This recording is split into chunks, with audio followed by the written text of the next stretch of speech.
Thank you for joining Always Be Looking with Alan Stein. That's me from Kadima Careers. This is a very important and near and dear topic for myself. I've had to be looking for jobs multiple times in my career, but we also have some really impressive experts on the call here, or not on the call, on the LinkedIn Live today.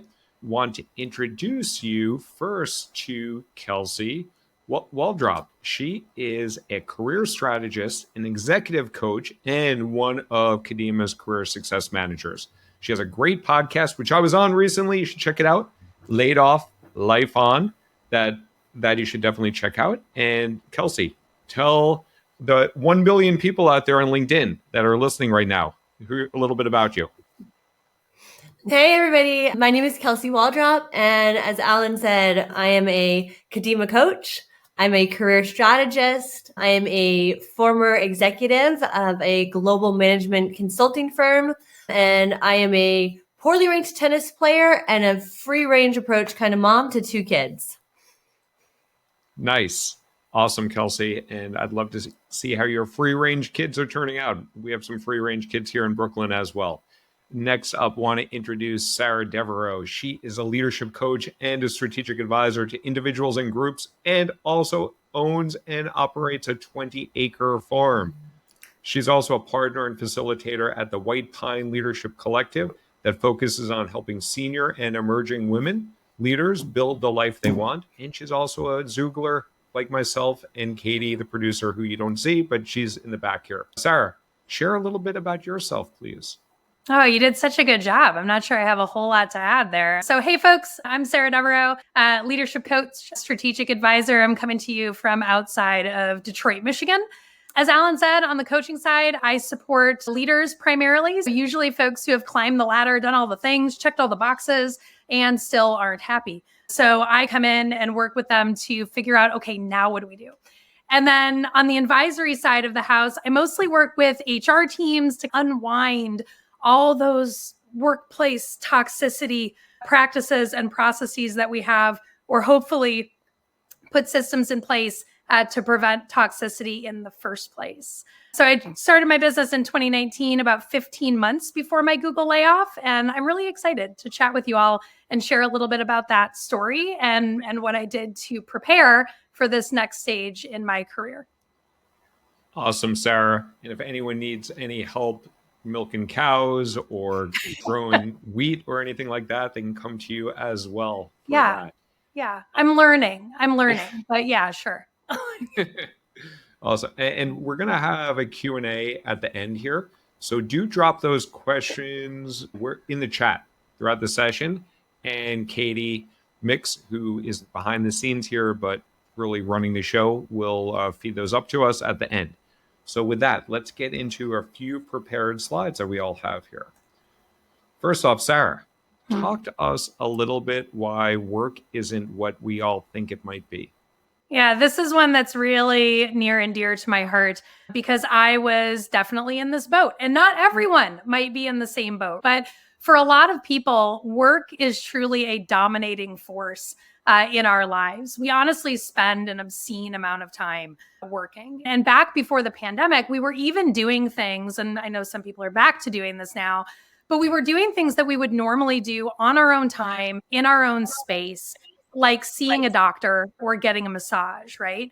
At Google, we hired a lot of young people directly out of college. So for a lot of folks, you were going from your parents' house to the sorority house to Google's house. Someone was always taking care of you. They were cooking your meals. They were cleaning up after you. They were doing your laundry. And there were a ton of Googlers back in the day that didn't have food in their fridges at home or had never done laundry, right, outside of Google's walls. And when you couple that with this language that we started hearing back in the early 2005-ish is Silicon Valley days around love and family and community associated with work, we create this really fucked up dynamic, right? Like where we believe that we're in this loving two-way relationship with a soulless corporate entity. And we believe that soulless corporate entity will never hurt us, that they truly care about us.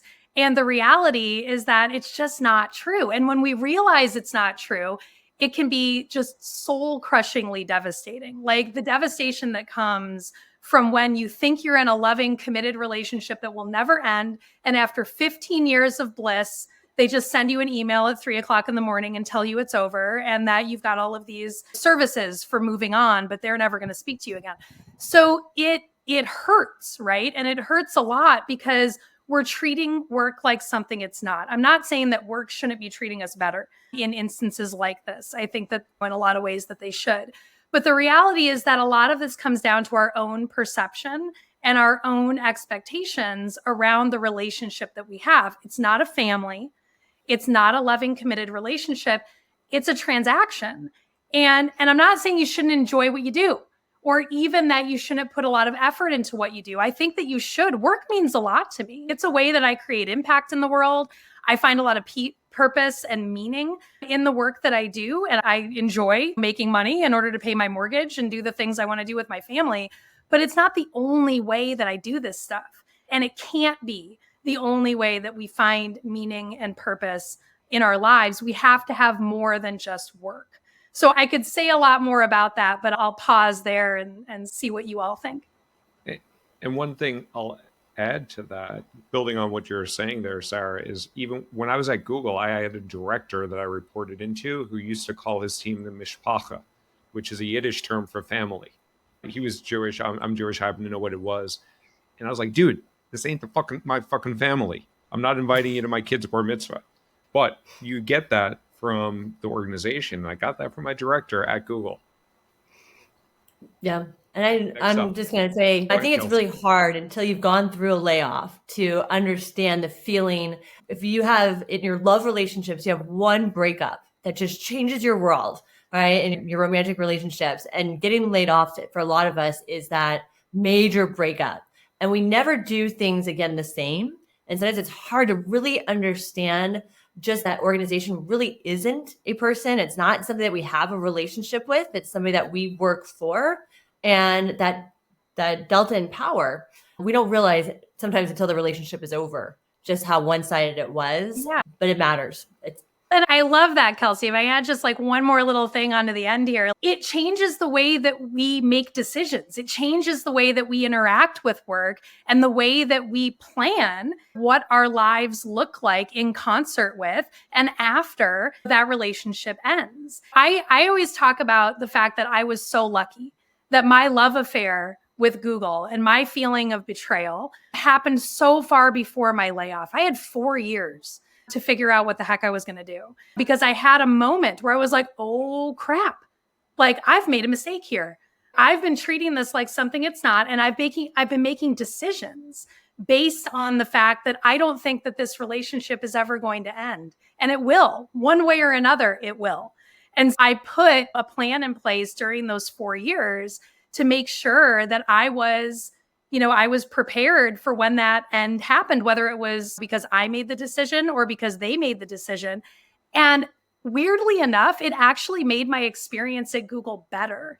I found myself not being so offended and so hurt and in so much pain when I felt like people were doing things that weren't consistent with the way that I would expect them to behave if they loved me and if the company loved me. So I actually found my mental health improve significantly once I changed my dynamic and my relationship with my employer.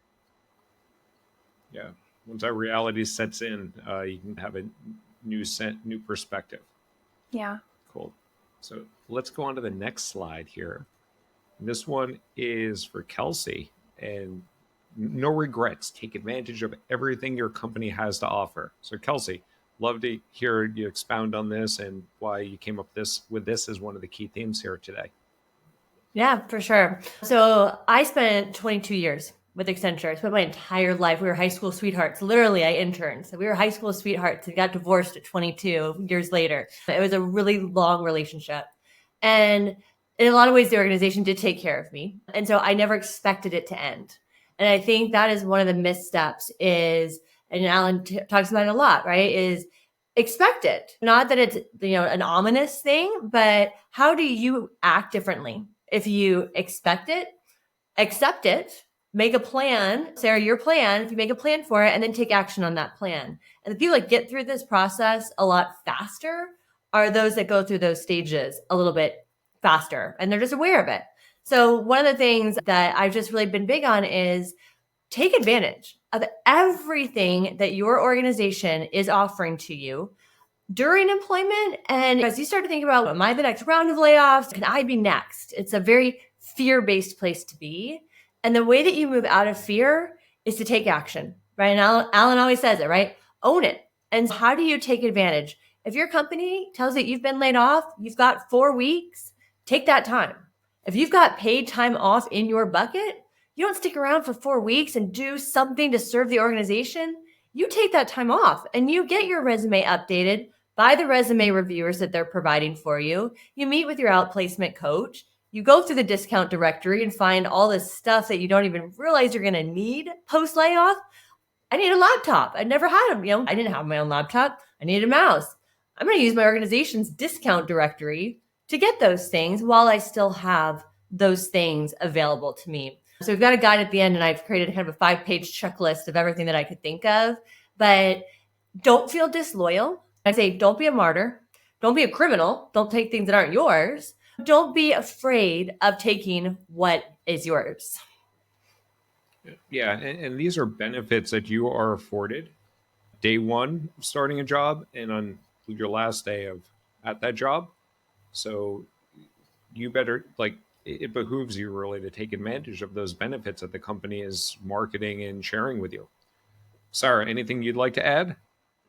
Yeah, I just could not agree more. And I think that also thinking about, even if you're not at the precipice, right? Like you're not necessarily planning for or taking advantage of things that are directly related to your exit in whatever way that exit comes about, but also thinking about what can this company, what can this brand like do for me over the long haul, and having a bit of a strategy around, based on what I want for my future, what do I need to do now while I still have whatever title, while I still have whatever brand? What do I need to build? And how do I need to improve and develop and grow my skills and grow my network and grow my credibility in order to have the career and live the life that I want to live after this relationship is over? And that's really the thing for me, right? Sure, we can all talk about careers and jobs, and that's great. For me, I'm like, I just don't care unless it's fueling the life that I want to live. So if you can get into sort of that mindset, and we'll talk about that in a couple of slides here, but that mindset around, this is to help me live the life that I want. That's why we go to work, is so that we can create the existence in these few years that we have on the planet that we're actually happy with and that we're proud of and that fulfills us. Awesome, Absolutely. Sarah.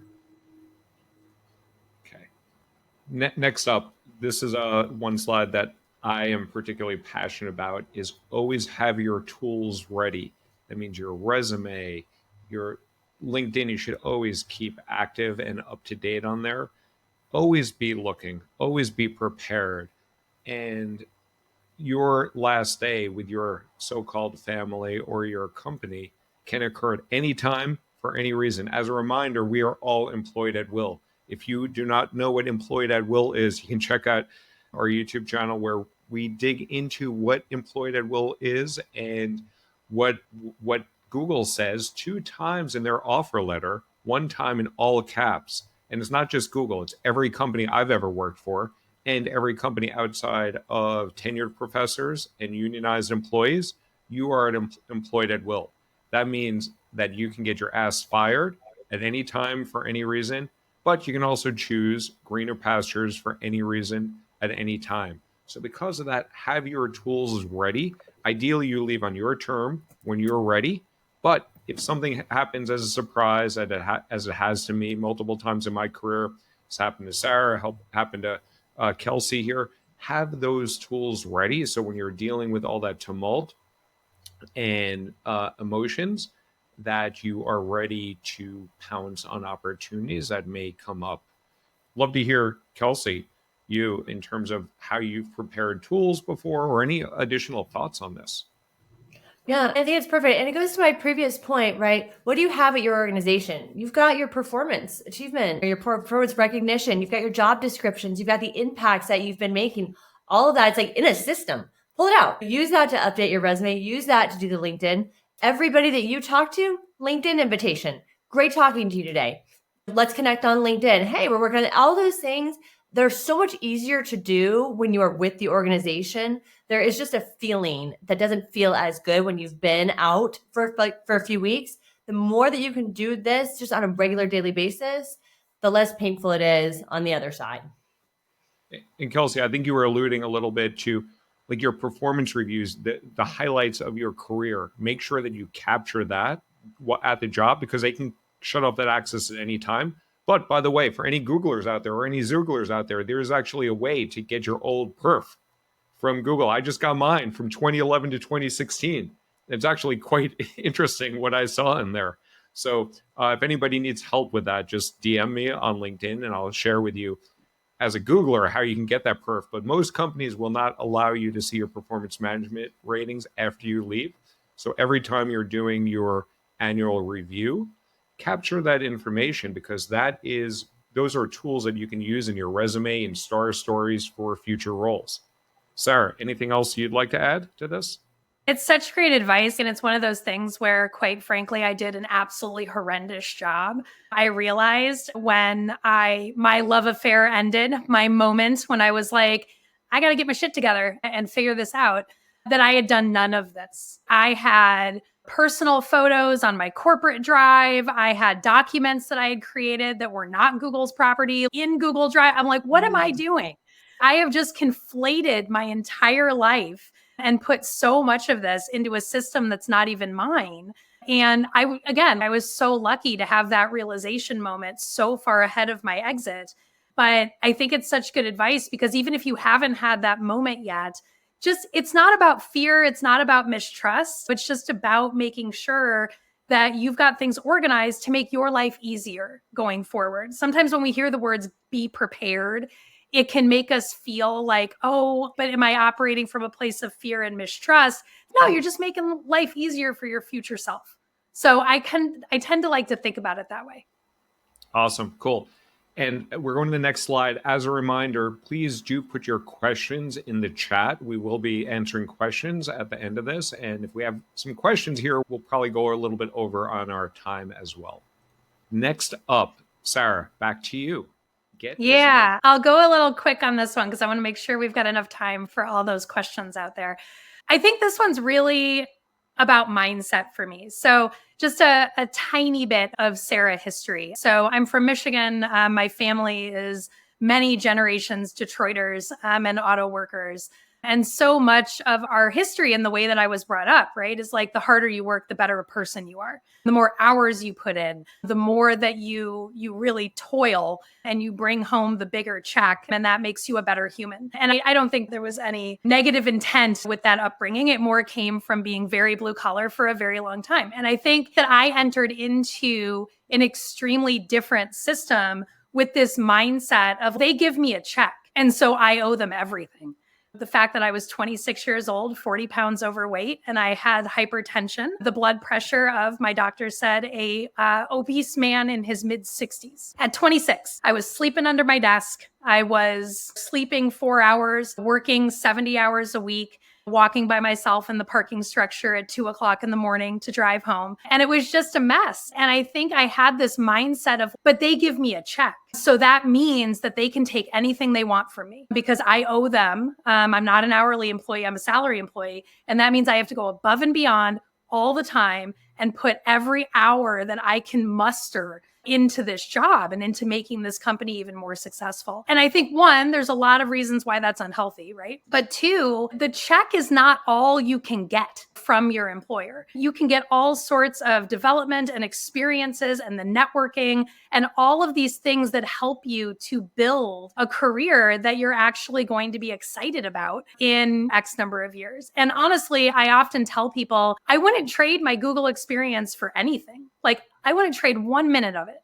It was so great on so many levels, even the painful parts. I learned so much from it. But I think the only part that I regret were the moments that I was giving so much more than I was getting. And I wasn't looking at it as a moment to learn and to grow and to develop and to evolve into the person that I am today. So I think like making sure that we talked a little bit about the tactical pieces around taking advantage and taking on board the things that your company offers, but also shifting that mindset to be more of a balance. If you're giving a lot to your employer, make sure that you're thinking about the balance of what you're taking as well. And it's going to be a benefit to them in addition to being a benefit to you. Because if you're getting more, then that means that you're better at your job. It means that you're doing better things for them also. So it becomes this beautiful, very mutually beneficial dynamic. Awesome. And I do want to be mindful of everybody's time. So I'm going to skip, and Kelsey, I hope you don't kill me for this, but we're going to skip yours. But just a quick reminder, invest in yourself early. But with that, I do want to open it up for Q&A. And with that, for all 75 people that are still with us here today, scan the QR code. We at Kadima are giving away free LinkedIn optimization tips. And Kelsey's giving a great guide away to job loss prep. Hopefully none of you need to prepare for that, but it can come to any of us. And then for Sarah, join her wait list for what are people joining the wait list for, Sarah? Yeah, we have a women's leadership program that my business partners and I run in California twice a year on resilience and on transformation and all kinds of stuff. That relates back to what I was chatting about today. And we're working on bringing that program to more locations. So join the wait list and note that you came from this LinkedIn Live event. And we're going to work on giving away a few free seats to that event. Nice. We'll open it up to questions. And I know we've had some issues with the comments here, or maybe not, Katie, but I don't see any questions in the chat. If there are questions, please put them in there. There are no questions in the chat. I will come up with a question for Kelsey if no one else has one. So Kelsey, if you can scoot over a little bit so people can see that sign behind your back there where it says life isn't about finding yourself, it's about creating yourself. I think that's very apropos to like the topic that we're talking about in terms of just always being prepared. So talk a little bit what that saying means to you and how you suggest people apply that. Yeah, for sure. It was really interesting. When I got laid off, my feeling was relief because I had such loyalty and I had such fear. And so life is about creating yourself. We've got a boot camp coming up. And like I said, we do laid off life on. How do you take the gifts? Losing a job, and even better if you are choosing to leave. What do you want? What makes you happy? How do you align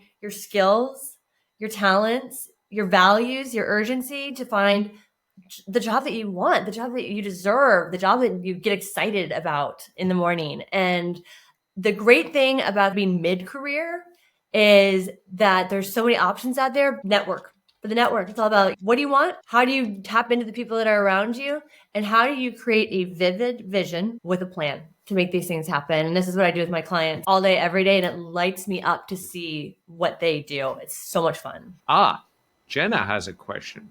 Thank you, Jenna. What would you suggest people focus on first in terms of defining your goal? Okay, so Jenna's referring to the growth framework that we have at Kadima Careers, where building off of what Stephen Covey says from the 7 Habits of Highly Effective People, before you begin any journey, start with the end in mind, with goals first. Sarah, if people get laid off, or when people get laid off, which will occur, how do you think about what goals to set for yourself in terms of what to do next? I think honestly, so much of it comes down to figuring out what you want out of life. So career and jobs are one step, right? They're one stone in the grander life path. And so if you're able to figure out like, what do I really want? And I know that's a huge question and I know it's a really hard one to figure out, but like taking the time, putting in the effort to determine what do I want my life to look like? And then you can start to work your way backwards into, and how does the steps that I take in my career actually fuel that larger vision for my life? So one thing that I'll add in there is that the next job that you take doesn't have to be the job. Like one of the things that I work with people on all the time is that they want to find this perfect job as the next thing after a really sometimes traumatic job loss.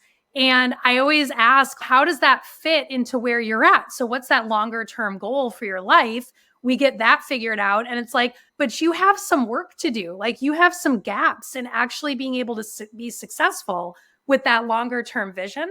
So, let's figure out what's the next job, right? Not the job, the next job that we need to get in order to build the most appropriate stones in the path.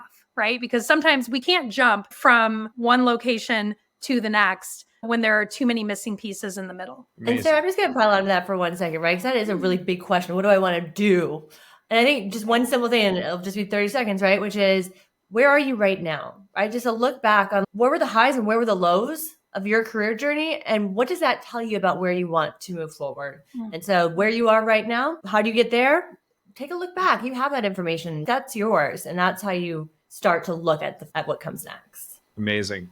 So we are running low on time, and I see Fazal has a question here about career pivots, and that's actually a really good plug for, we're going to be doing another LinkedIn Live next week with other highly experienced coaches where we're going to talk about career pivots. Keep an eye out for that. Follow Kadima Careers, our page on LinkedIn, and also please reach out to Kelsey, Sarah, myself on LinkedIn as well. None of us will bite your heads off, and all of us will likely accept your connection request. But do follow Kadima Careers as well. That's where you'll be first to find out about our next LinkedIn Live event, and also give us feedback there of what else you want to see. Andrea has one question here. Kelsey, so your comment of divorcing from an organization after so many years of togetherness really resonated with her. Can you share a little bit more about that, or if you want to expound on that at all? Yeah. First-hand experience. Getting laid off is like getting divorced. I got divorced 2 years before I got laid off, and it prepared me in a lot of different ways. It prepared me to learn to accept, to learn to find gifts. And the biggest thing that I took away from my divorce that I applied immediately when I got laid off, what are my non-negotiables? What do I want? What do I absolutely not want? And how does that serve as a framework for where I go next? Because I don't ever want to be where I was before, but there was a lot of goodness that I want to take forward. So there's just significant lessons in there, and you're welcome to reach out to me. I'm happy to talk to you about that more. Great. And I want to be respectful for Sarah and Kelsey's time. I know Sarah has something coming up. I do too, but I really appreciate, Sarah, all the perspective that you brought here, your positive attitude, your proactive approach. Kelsey, you as well, with a lot of the tactics and guidance that you gave and the analogies as well. That was really amazing to hear. And hopefully the 61 people that are still here, please connect with us on LinkedIn. We are all here trying to lift people up, help to support people, helping accelerate careers. And do follow Kadima Careers so that you can find out about our next LinkedIn Live event that I think we're going to share shortly, later today, I believe, or maybe tomorrow, but you'll find out whenever we get that up there. And with that, I have 3 final words for you. Own your career. Oh, Sarah and Kelsey, any final words for you? I shouldn't have ended with just my word. Give less of a shit. Nice. 4 words, but that works too. Or give less shits. And then Kelsey. Yeah. I'd say be bold, be brave. It will all work out. Okay, 4 words. So 3 or 4 words, be bold, be brave. I guess there are only 3 words. Be was mentioned twice. Awesome. Everyone have a great hump day. Happy hump day today. And I will see you on LinkedIn. Bye-bye.